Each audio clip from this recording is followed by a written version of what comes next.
you want a friend who will never leave your side? Introducing Chauncey the bear. He'll never leave you. Never, ever. It's nice to see you again, Alice. Jessica told me you've been spending time with a new friend. He doesn't want me to talk to you. Chauncey? My favorite thing is his eyes. I can see anything I can imagine in them. He asked you to do something that hurt you.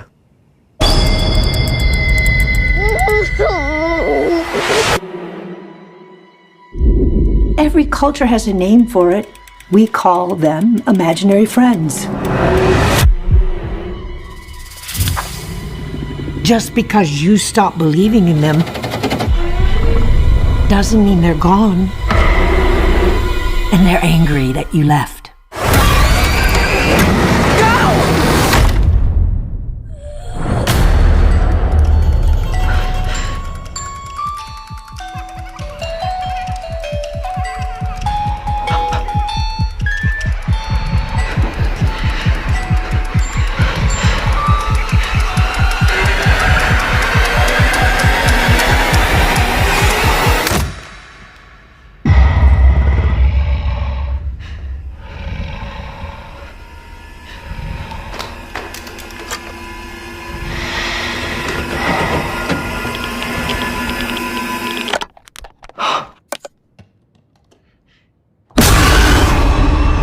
It was just my imagination. Away with me. Alexa Romero covering for Nerds Rule the World. Betty, this is so exciting. This film, it's coming out. Tell us. You rocked as Gloria, and I found your character of Gloria to be very interesting. Can you tell me about how you found yourself as an actor in the role and what you wanted to bring to her? I was, I'm Jason Blum is the producer for Blumhouse, the head of Blumhouse, and I had done another film for him in the past called Split, that was directed by M. Night Shyamalan and starred James McAvoy and Anya Taylor-Joy and me, and I really love that guy. I think he's an amazing. I mean, he's an amazing producer. And so we were talking, and he'd offer me another film that I wasn't able to do, so I had to turn that down. And then we were talking about it a little over a year ago, and he said he had this movie and this part, and he wanted to introduce me to the director.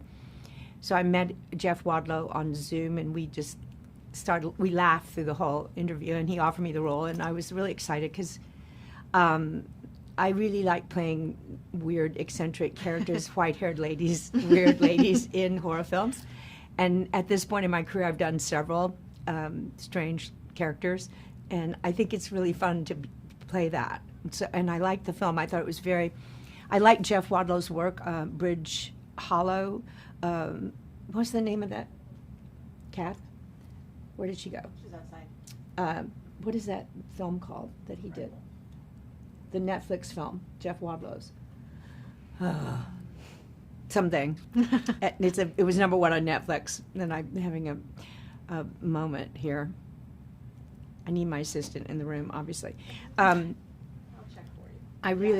I really like that movie, and he's done some other films I really like. I like his style, and he really knows how to track the camera and then scare the audience. But at the same time, his scripts are very witty. There's a kind of a tongue-in-cheek wit about them, and I especially like that about my character. So I was glad to be able to be a little offbeat and funny, as but still provide the scares. So yeah, bring a little bit of a mix into both. Yeah. The scary and the funny. Okay, The Curse of Bridge Hollow. Right. The Curse of Bridge Hollow. So Jeff Wadlow's movie is The Curse of Bridge Hollow that I really enjoyed. And he also did Truth or Dare and some other good films. And so I was really excited to work with him. That's awesome. You have an amazing body of work that played in many genres. Do you enjoy playing in the horror genre? And if so, what about it is interesting to you? I think I just answered that. I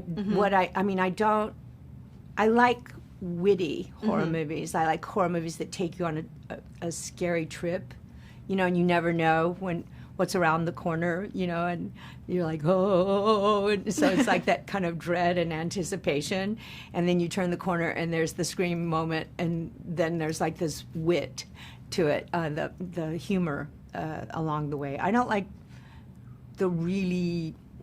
slasher movies, you know, I don't like that, but I do like thrillers and psychological thrillers and movies like this that have a degree of fun, of going through a scary, you know, a scary house or something. You know, that's funny.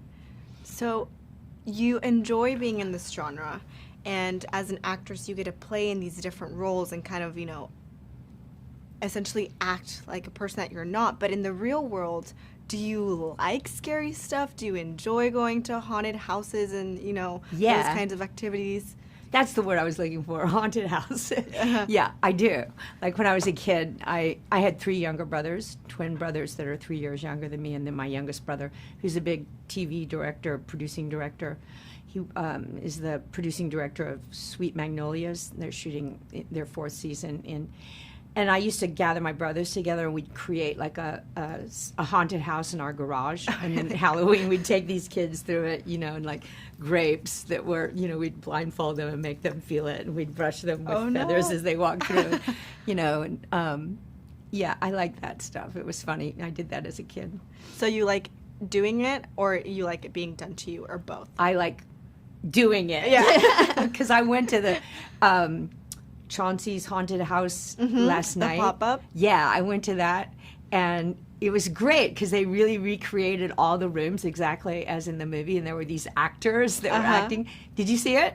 No, I didn't get a chance to go, but hopefully I can go. You have to before go. Yeah, it was really fun.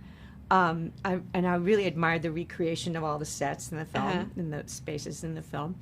And the actors that were there, I was like, no.